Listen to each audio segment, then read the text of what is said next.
Jackie Elfeno, ASN Interview. Je suis Jackie Elfeno Bassono, c'est mon sobriquet d'animateur. Je réponds à l'état civil au nom de Jacques Bassono, premier jumeau. Eh bien, Jackie Elfeno, contrairement à ce que bon nombre de personnes pensent, qui ramène donc au phénomène, je ne suis pas un phénomène, c'est plutôt un sigle. Et le sigle, il est Pheno, F-E-N-O, qui veut dire tout simplement force, énergie, naturelle et originale. Voici un peu quelques points qui me caractérisent. Et pour le pseudo Jackie, Jackie c'est un petit nom que j'ai depuis la tendre enfance, qui m'a été donné dans mon environnement où j'ai grandi. Et donc, j'ai jugé nécessaire donc de le garder pour la suite de ma carrière. Niveau d'études, on dira que j'ai un parcours en dents de scie parce que j'ai fait l'école normale comme tout autre enfant, cours primaire, secondaire et universitaire où j'ai été donc admis à l'université de Ouagadougou à l'époque, aujourd'hui université professeur Joseph Kizerbo en sciences juridiques et politiques où j'y ai passé 2 années avant de me retrouver à l'École nationale des eaux et forêts pour le cycle contrôleur des eaux et forêts où j'ai soutenu en 2007. Et après 2007, eh bien, on a commencé donc à affronter la vie professionnelle. Alors, pour mieux comprendre et savoir d'où vient Jackie Elfeno, il faut retenir que j'ai eu quand même une carrière qui sort un peu de l'ordinaire parce que c'est une carrière, j'allais dire quoi, un peu en forme de serpent, voire même labyrinthe parce qu'il y a eu beaucoup de détours. Et après donc, les études donc, à l'université de Ouagadougou, je me retrouve à l'École nationale des eaux et forêts pour le cycle contrôleur. Et donc après la formation du cycle contrôleur, je soutiens en 2007 et je me retrouve donc admis au sein du groupe Naoudi Safari des BBF où j'ai été donc reçu comme chargé des questions environnementales et forestières. Mais pendant ce temps, il faut rappeler que j'ai commencé donc à caresser le micro depuis quand même des années en recul, on va le dire comme ça, parce que c'est depuis exactement 2003 que j'ai commencé donc à m'intéresser au métier donc, de l'animation et puis de la communication. En 2003, je me retrouve à la radio nationale du Burkina Faso, précisément donc sur la bande FM Canal Arc-en-Ciel, grâce à un de mes dévanciers et puis tonton à moi, M. Jean-Roger Kizito Badjobo, qui m'a permis donc de rencontrer le chef de la station à l'époque, M. Kamsaïd Fatoma, et M. Alfred Ouedrago, alias Freddy Lulou. Ce sont ces personnes-là qui m'ont permis donc de pouvoir donc commencer à exercer dans ce milieu et où j'ai dirigé et conduit des émissions telles que Nomade, telles que Faro Faro, telles que Burkina Fever. Et puis d'année en année, j'ai essayé donc de travailler pour essayer d'être le meilleur dans ce que je fais. C'est la passion qui m'y a mené. Et puis aujourd'hui, je pense que je suis sur la voie de pouvoir réaliser ce qui me tenait à cœur, c'est-à-dire être l'un des meilleurs dans ce domaine, sans prétention. Et pour ce faire, il faut travailler, mais surtout se cultiver pour pouvoir donc sortir sa tête donc de l'eau. Donc aujourd'hui, je pense être à mesure d'être sur le bon chemin. Je pense être déjà sur le bon chemin parce qu'avec ce qui a été déjà réalisé, je crois que la grande partie a été déjà faite. Il faut rappeler que tout ça a été donc inspiré par un dévancier du nom de Claudicia qui m'a inspiré depuis la tendre enfance parce que j'ai eu du plaisir à écouter ces émissions couleur tropicale aux côtés de mon défunt père à qui je dédie aujourd'hui cette carrière parce qu'il a cru en moi, il m'a donné toutes les bénédictions et aujourd'hui je crois que je suis en train d'écrire une page de mon histoire, une histoire qui va peut-être servir et qui va aussi inspirer des générations futures. C'est le plus beau métier pour moi, le métier d'animateur ou de présentateur de spectacle, c'est le plus beau métier au monde.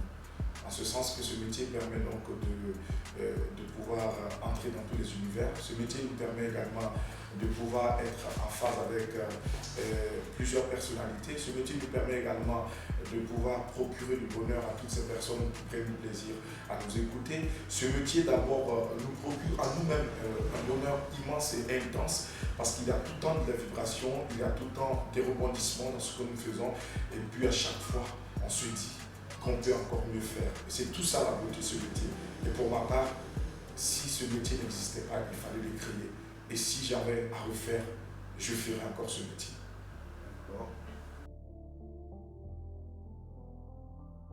Pour réussir dans ce métier, il faut dans un premier temps savoir que pour faire ce travail, il faut être un passionné. Pour faire ce travail, on ne le fait pas parce qu'on veut ressembler à quelqu'un.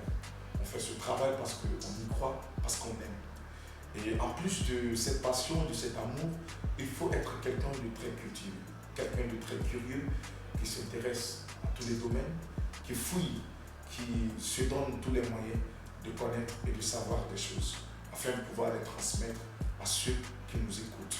Donc, pour réussir, il faut être un travailleur curieux et passionné.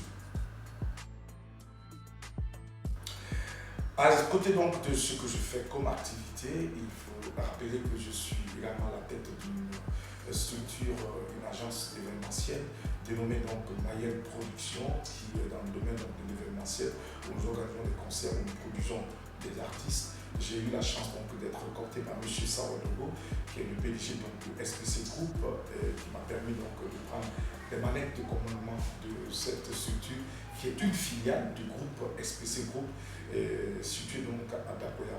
Donc je suis le directeur général depuis maintenant une année et pour notre actualité, nous sommes en train donc de mettre le petit plat dans l'écran pour offrir au grand public burkinabé un concert bientôt de Joey le Soldat à Canal Olympia, l'un des premiers concerts où les gens seront debout tout le temps du concert. Mes conditions de travail, c'est rigueur, rigueur, rigueur, rigueur. Je me donne tous les moyens d'être le meilleur dans ce que je fais. Et j'ai un slogan que je prends du plaisir à partager souvent avec les uns et les autres. C'est le suivant. Tant que je serai dans ce game, je ne serai pas le second. Donc c'est à vous de voir quelle place vous aimeriez occuper. Parce que pour moi, je ne compte pas donc tenir le diable par la queue. Juste pour rigoler.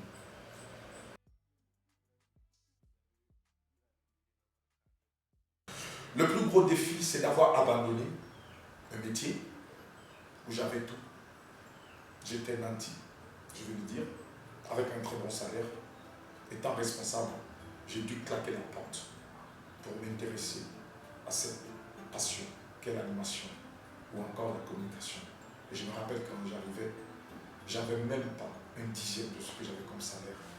Mais à force d'y croire, aujourd'hui, je pense que, humblement, je peux dire que tant qu'on organise ce métier, peut nous donner son nom.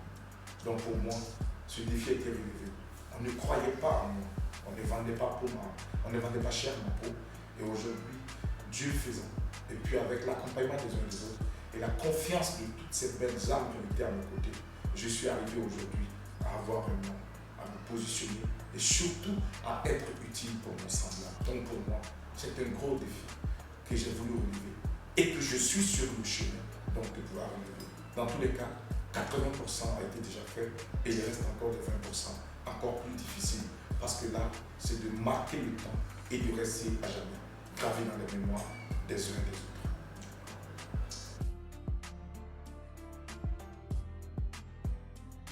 Si aujourd'hui j'ai 1 million de francs CFA, aujourd'hui, dans le contexte dans lequel nous sommes, et de l'argent que je n'attendais pas, je pense que cet argent, je vais l'utiliser pour pouvoir donc redonner le sourire à ces nombreux déplacés internes que notre pays a enregistrés depuis ces dernières années. Parce que quoi qu'on dise, il faut un sursaut d'orgueil. Il faut fédérer nos actions et nos énergies pour soutenir toutes ces personnes qui n'ont pas choisi forcément leur situation. Et aussi voler en aide à nos forces de défense et de sécurité pour le retour de la paix dans notre pays de Burkina Faso. Sans paix, aucune vie ne sera possible. Sans paix, aucune réalisation ne sera possible. Sans paix, aucun défi ne sera réalisé et relevé. Que Dieu bénisse notre pays, le Burkina Faso. Pour ceux qui ont 1 million, donnez-moi ce million et vous saurez ce que je vous en ferai. Dans tous les cas, on n'a pas forcément besoin d'être riche pour être utile à cette nation, pour être utile à sa société, pour être utile à son environnement. Avec le peu, on peut marquer des esprits et marquer des esprits toute une vie, toute une année, toute une existence. Cette jeunesse burkinabé me fend le cœur. Je parle d'une certaine catégorie de la jeunesse. Ce n'est pas toute la jeunesse. Il y a des jeunes qui sont bien conscients que l'avenir appartient à ceux qui se battent et qui se lèvent tôt. Aujourd'hui, pour prendre un exemple, vous êtes un jeune groupe, SM Group, qui font aujourd'hui composé de jeunes qui font un très bon travail. Et à vous, j'aimerais quand même m'arrêter pour saluer votre effort, saluer votre engagement, saluer votre volonté à marquer également votre temps, à marquer votre époque. À cette jeunesse du Burkina Faso qui aujourd'hui n'a pas compris qu'il est temps de se réveiller, qu'il est temps de se départir de tout ce qu'il y a comme pensée négative, de se départir de tout ce qu'il y a comme action qui n'honore pas de se réveiller. Parce que cette nation continue. Beaucoup de jeunes aujourd'hui s'inscrivent dans cette facilité, s'inscrivent dans cette vie qui ne, qui n'honore pas du tout. Donc à cette jeunesse, franchement, j'aimerais leur dire, il est temps encore pour vous de changer de position et surtout de comprendre que le pays a besoin de vous, le continent a besoin de vous. Vous avez des potentialités, vous avez de l'énergie. Ne gaspillez pas cette énergie à faire des choses inutiles, à faire des choses qui n'honorent pas vos familles et surtout à faire des choses qui dégraderont plus tard votre personnalité.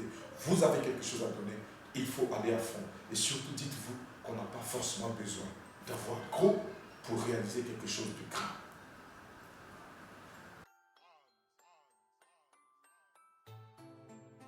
Notre culture burkinabé mérite encore qu'il y ait plus de regard tourné vers elle. Beaucoup d'acteurs culturels mènent des actions. Beaucoup se réclament être des acteurs culturels. Mais au fond, quand on se regarde au miroir, qu'est-ce que nous faisons pour la promotion et la valorisation de notre culture? Je dirais, on n'a pas encore assez fait. La culture mérite d'occuper une place de choix dans tout ce que nous menons comme action. Par la culture, nous pouvons réaliser de grandes choses. Par la culture, nous pouvons résoudre de grandes choses. J'aimerais, mesdames et messieurs, pour ceux qui suivront cette vidéo, comprendre et rappeler aux uns aux autres que nous avons toutes les solutions dans l'endogène. Nous avons toutes les solutions dans notre culture, dans ce qui nous définit. Donc, mettons la culture en avant. Mettons en avant toutes nos énergies pour réaliser de grandes choses, allant dans le sens de promouvoir cette culture. Ne soyons pas culturels dans la bouche, soyons plutôt culturels dans l'âme. C'est comme ça que nous allons pouvoir réaliser de grandes choses et positionner notre culture à un niveau acceptable qui pourra concurrencer les autres cultures qui viennent de temps en temps, en tout cas, donner un petit coup qui dérange à notre culture. Parce qu'aujourd'hui, on s'identifie beaucoup plus à ce qui vient d'ailleurs, tout en ignorant et en mettant à côté ce qui nous identifie. Nous n'aurons de valeur que par ce qui nous justifie et par ce qui nous définit, c'est-à-dire notre culture, notre identité culturelle. C'est ce que j'avais comme message concernant donc ce sujet. Non, je ne me réclame pas être un leader, plutôt être celui qui travaille à fabriquer des leaders, être celui qui travaille à fabriquer des hommes et femmes de demain, être celui qui travaille à contribuer à éveiller et à réveiller les consciences afin que plus tard, chacun de nous puisse être utile quelque part. Chacun de nous, au fond, a quelque chose qui fait de lui un leader. Mais tant que c'est tapis dans l'ombre, on ne pourra pas justement être utile. Leader n'est pas celui qui se réclame. Leader est celui qui se définit par des actions concrètes sur le terrain et qui, par ses actions, arrive à changer les mailles, arrive à changer la façon de penser et la façon de faire de ceux qui l'entourent, de ceux qui gravitent autour de lui. Donc pour ma part, ne m'appelez pas leader, mais appelez-moi plutôt éveilleur de conscience et surtout celui qui travaille pour qu'ensemble nous puissions trouver le bout du tunnel. Je préfère avoir plus de temps utile pour être utile à mon temps. C'est mieux parce que après ça, l'argent viendra de lui-même. L'argent se drague, le succès se drague. C'est à travers notre action, à travers le temps que nous accordons à ce que nous posons comme action, que l'argent va venir, que le succès va venir. Tant que nous serons ceux qui vont critiquer, détester le succès ou l'héritage, ou la richesse de notre prochain, nous serons toujours en train de tirer le diable par la queue. Soyons de ceux qui apprécions ce que les autres font comme effort, et en ce moment, nous allons mieux draguer le succès et draguer l'argent qui viendra de lui-même et sera à notre disposition pour que nous puissions faire de lui ce que nous voulons. Et surtout, ne soyons pas esclaves de l'argent, mais soyons ceux qui travaillons pour draguer l'argent et le succès.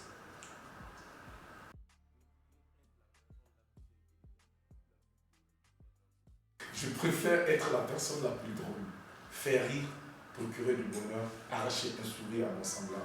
Parce que prétendre être la personne la plus intelligente serait faire de nous des personnes égoïstes. Personne n'est plus intelligent que l'autre.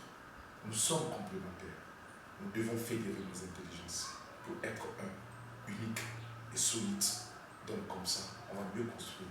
Par contre, je suis drôle avec les personnes qui sont proches. Je suis drôle avec les personnes qui pensent que je peux être utile.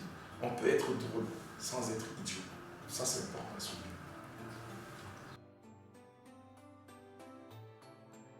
Oh, bon. Moi, je n'ai pas de cheveux. Je n'en avais pas. Je ne voulais même pas. Dieu a décidé que je sois chauve. Je suis fier d'être chauve. Pour ceux qui ont des cheveux, ça n'engage que. Pour ceux qui sont chauves, soyez fiers d'être chauve. Parce que dans tous les cas, je rappelle encore une fois de plus, être chauve, c'est une grâce divine. Vous êtes coiffé par Dieu le Père. Être chauve, c'est être choco, c'est être sensuel, c'est être à la limite quelqu'un qui puisse donc transmettre beaucoup d'énergie. Parce que la calvitie vous permet d'être vrai. Et lorsque vous êtes vrai, vous êtes vous-même. Et en plus, vous êtes propre. Parce que vous n'avez pas besoin d'assez d'eau ou de savon pour bien vous laver. Voilà, c'est tout.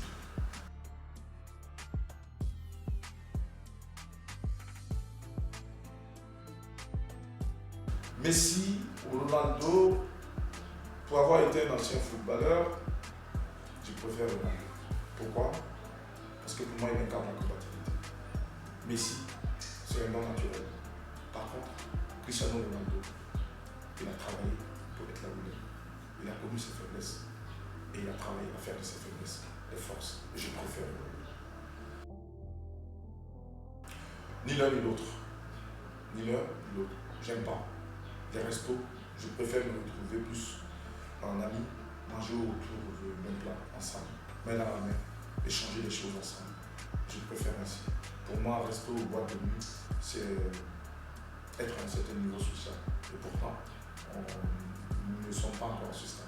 Donc pour moi, je préfère manger dans la rue, manger le bain au bord de la route, avec les potes et puis discuter avec ceux qui, à un moment, trouvent que au cours de leur sommeil, sont pourchassés par des génies, des démons ou des chiens. Et ce n'est pas ça, c'est la faim. Et une fois que tu as l'occasion de manger avec ces personnes, tu te rends compte que véritablement, l'homme qui a faim n'est pas un homme. Que Dieu nous épargne de la faim. Et moi, tant que je peux manger avec des frères qui justement n'arrivent pas à avoir un plat de nuit ou un plat de pain à la journée, je prends plus de plaisir à manger avec ces personnes que d'aller me retrouver dans un sushi ou en boîte de nuit en train de bouger. C'est vrai que par moments, c'est important, mais je trouve notre moyen plus distinct.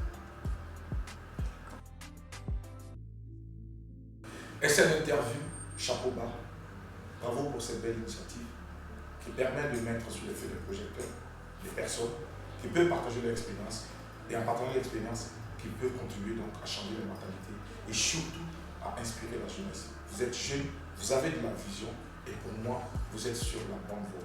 Que Dieu vous bénisse et qu'il vous donne beaucoup plus de force. Merci pour votre professionnalisme, merci pour votre disponibilité, merci pour l'hospitalité et que Dieu bénisse SN Interview et j'espère qu'on se retrouvera très bientôt pour d'autres interviews. Mais j'avoue que ça a été difficile pour moi d'être soumis à cet exercice, mais plus tard, j'espère vous avoir également sur un plateau pour également vous soumettre à ce genre d'exercice qui n'est pas du tout aisé. Que Dieu bénisse SN Interview, vive SN Group, à très bientôt. C'était Jacques Elfino pour vous servir. Toi-même, tu connais. Ah.